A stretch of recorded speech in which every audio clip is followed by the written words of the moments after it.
اس سوال میں ہم نے یہ لکھا ہے کہ جن لوگوں کے نزدیک یہ حدیث صحیح یا حسن ہے،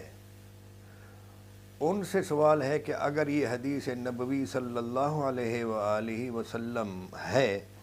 تو لامحالہ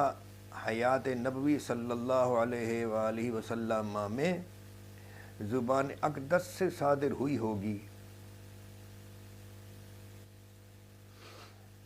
اس وقت سے لے کر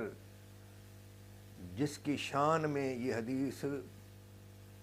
بعد کے لوگوں نے بنائی ہے، اگر یہ حضور ہی کی